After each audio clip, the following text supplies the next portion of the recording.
ನಿನ್ನೆಯಷ್ಟೇ ವಿಶ್ವ ಅರಣ್ಯ ದಿನಾಚರಣೆ ನಡೆದಿತ್ತು. ಆದರೆ ಇವತ್ತು ಮರಗಳ ಮಾರಣ ಹೋಮವೇ ನಡೆದಿದೆ.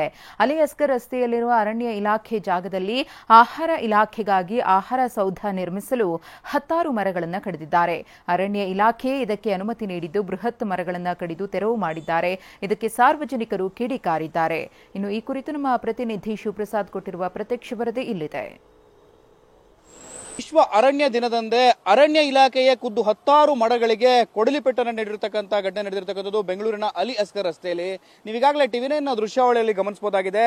ಪರಿಸರ ಸಂರಕ್ಷಣೆಯನ್ನು ಮಾಡಿ, ಗಿಡ ಬೆಳೆಸಿ, ಪರಿಸರವನ್ನ ಸಂರಕ್ಷಣೆ ಮಾಡಿ ಅಂತ ಹೇಳಿ ಘೋಷಣೆ ಮಾಡಬೇಕಾಗಿರ್ತಕ್ಕಂಥ ಅರಣ್ಯ ಇಲಾಖೆ, ಸಾರ್ವಜನಿಕರಲ್ಲಿ ಅರಿವು ಮೂಡಿಸಬೇಕಾಗಿರ್ತಕ್ಕಂಥ ಅರಣ್ಯ ಇಲಾಖೆಯೇ 10 ಮರಗಳಿಗೆ ಕೊಡಲಿಪೆಟ್ಟನ್ನು ನೀಡಿರತಕ್ಕಂಥದ್ದು. ನೀವೀಗಾಗಲೇ ಟಿವಿ9 ದೃಶ್ಯಾವಳಿಯಲ್ಲಿ ಗಮನಿಸಬಹುದಾಗಿದೆ. ನೂರಾರು ಜೀವಿಗಳಿಗೆ ಆಶ್ರಯ ತಾಣವಾಗಿದ್ದಂಥ ಈ ಒಂದು ಅಲಿ ಅಸ್ಕರ್ ರಸ್ತೆಯಲ್ಲಿರ್ತಕ್ಕಂಥ ಫುಡ್ ಅಂಡ್ ಸಿವಿಲ್ ಸಪ್ಲೈ ಡಿಪಾರ್ಟ್ಮೆಂಟ್ನ ಆವರಣದ ಒಳಭಾಗದಲ್ಲಿ ಅಂದ್ರೆ ಕಾಂಪೌಂಡ್ಗೆ ಹೊಂದಿಕೊಂಡಂತೆ ಇರತಕ್ಕಂಥ ನೂರಾರು ವರ್ಷಗಳ ಹಳೆಯ ಮರಗಳನ್ನ ತೆರವುಗೊಳಿಸ್ತಿರ್ತಕ್ಕಂಥದ್ದು. 10 ಮರಗಳನ್ನ ಈಗಾಗಲೇ ಮಾರಣ ಹೋಮ ಮಾಡಲಾಗಿರ್ತಕ್ಕಂಥದ್ದು. ಟಿವಿ9 ದೃಶ್ಯಾವಳಿಗಳಲ್ಲಿ ನೀವು ಸ್ಪಷ್ಟವಾಗಿ ಗಮನಿಸಬಹುದಾಗಿದೆ.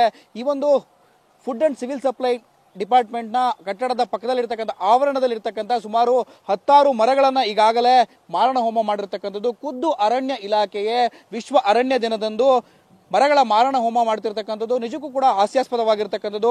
ಅರಣ್ಯ ಇಲಾಖೆಯ ದೃಷ್ಟಿಕೋನದಲ್ಲಿ ಇಲ್ಲಿರ್ತಕ್ಕಂಥ ಮರಗಳನ್ನ ತೆರವುಗೊಳಿಸದೆ ಕಟ್ಟಡವನ್ನ ಕಟ್ಟೋದಕ್ಕೆ ಪ್ರಾವಿಷನ್ ಇದೆ. ಆದಾಗ್ಯೂ ಕೂಡ ಆವರಣದ ಬದಿಯಲ್ಲಿರ್ತಕ್ಕಂಥ ಮರಗಳನ್ನ ತೆರವುಗೊಳಿಸ್ತಿರೋದು ಸಾಕಷ್ಟು ಅನುಮಾನಗಳಿಗೆ ಎಡೆಮಾಡಿಕೊಟ್ಟಿರ್ತಕ್ಕಂಥದ್ದು.